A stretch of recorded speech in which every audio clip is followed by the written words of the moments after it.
पौराणिक कथाओं के अनुसार कई लोगों ने अपनी मनोकामना पूर्ति के लिए कठोर तपस्या करके भगवान को प्रसन्न किया और उन्हें अपनी कड़ी तपस्या का फल भी प्राप्त हुआ। ऐसा ही एक नाम है माता पार्वती। वह शक्ति का ही रूप है। सती का ही दूसरा जन्म माता पार्वती के रूप में हुआ था। हिंदू धर्म में भगवान शिव को देवों का देव महादेव कहा गया है। साथ ही उन्हें प्रसन्न करना भी आसान माना जाता है, इसलिए उन्हें भोलेनाथ भी कहा जाता है। माता पार्वती ने भगवान शिव को प्रसन्न करने के लिए कड़ी तपस्या की थी। माता सती भगवान शिव की पहली पत्नी है। वह प्रजापति दक्ष की पुत्री थी। राजा दक्ष ने अपनी तपस्या से देवी भगवती को प्रसन्न किया, जिसके बाद माता भगवती ने ही सती के रूप में उनके घर में जन्म लिया। देवी भगवती का रूप होने के कारण सती दक्ष की सभी पुत्रियों में सबसे अलौकिक थी। वह बचपन से ही भगवान शिव की भक्ति में लीन रहती थी। सती ने भगवान शिव को अपने पति के रूप में पाने के लिए सच्चे मन से उनकी आराधना की थी। उन्हें इसका फल भी प्राप्त हुआ।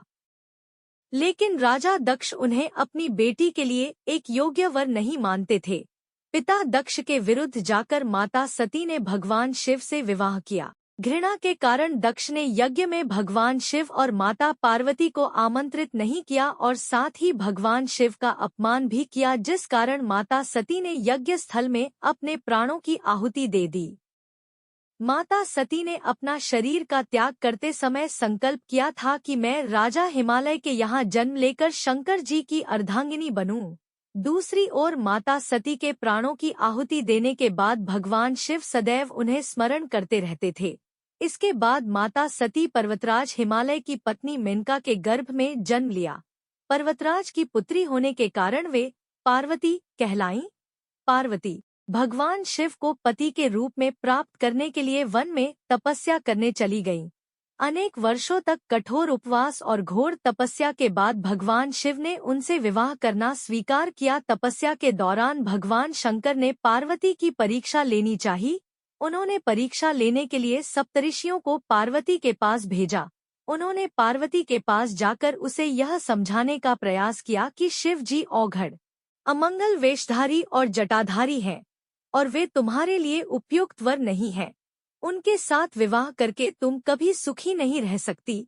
साथ ही माता पार्वती से ध्यान छोड़ने के लिए कहा, लेकिन पार्वती अपने विचारों पर दृढ़ रहीं। उनकी दृढ़ता को देखकर सप्तऋषि अत्यंत प्रसन्न हुए और उन्हें सफल मनोरथ होने का आशीर्वाद देकर शिव जी के पास लौट आए।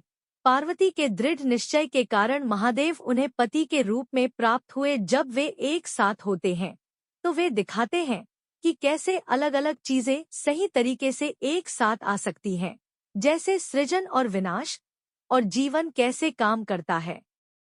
भगवान शिव को अक्सर अपने शरीर पर राख लगाए हुए दिखाया जाता है, जिसका अर्थ है कि उन्हें फैसी चीजों या ढेर सारी मौजमस्ती जैसी नियमित चीजों में कोई दिलचस्पी नहीं है। वह भिक्षुओं की तरह बहुत सादगी से रहते हैं और गहराई से सोचते हैं।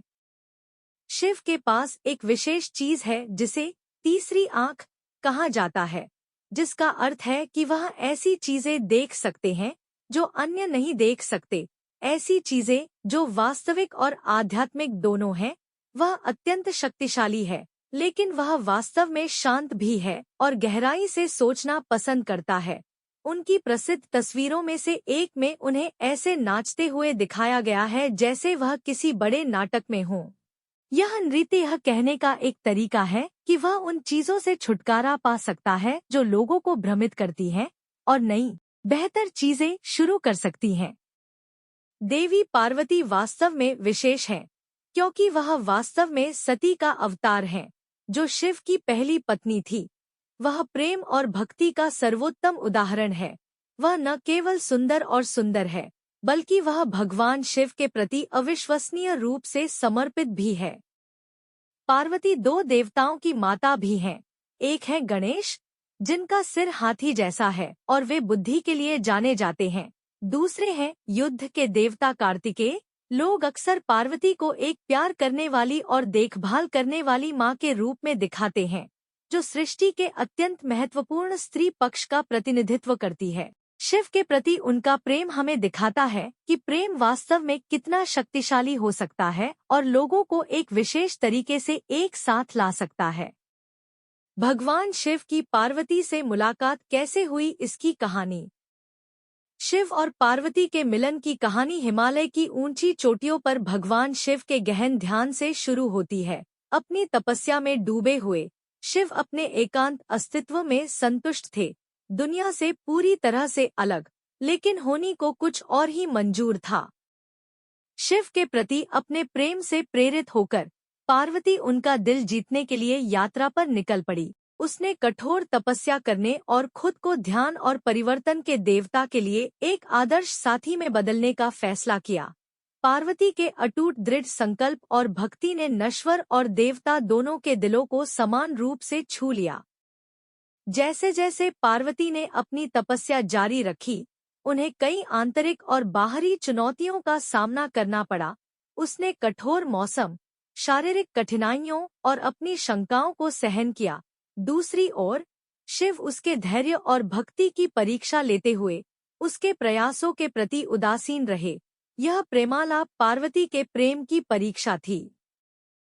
पार्वती के अटूट प्रेम और भक्ति ने अंततः भगवान शिव को प्रभावित किया। उन्होंने महसूस किया कि पार्वती ने शक्ति का अवतार लिया, दिव्य स्त्री ऊर्जा जो उनकी अपनी शक्ति की पूरक थी। शिव समझ गए कि उनका मिलन ब्रह्मांडीय संतुलन बनाए रखने के लिए आवश्यक था।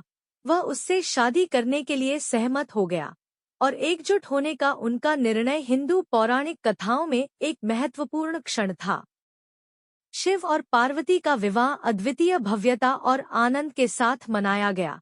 इस दिव्य मिलन को देखने के लिए सभी देवता और दिव्य प्राणी एकत्रित हुए।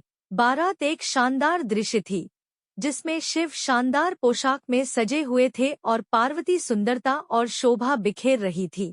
दिव्य विवाह समारोह, जिसे विवाह पंचमी के नाम से जाना जाता है, ब्रह्मांड की पुरुष और महिला ऊर्जा के सामंजस्यपूर्ण विलय का प्रतीक है। हिंदू पौराणिक कथाओं में शिव और पार्वती के विवाह का महत्व। हिंदू पौराणिक कथाओं में शिव और पार्वती के विवाह का बहुत महत्व है। यह वैवाहिक आनंद, भक्ति और साझेदारी के आदर्श का प्रतिनिधित्व करता है। उनका मिलन विरोधों के सामंजस्य का प्रतीक है, क्योंकि शिव की तपस्या और पार्वती की भक्ति खूबसूरती से एक साथ मिलती है। यह अर्धनारीश्वर की अवधारणा का भी उदाहरण देता है, जहां शिव और पार्वती को एक एकल उभयलिंगी देवता के रूप में दर्शाया गया।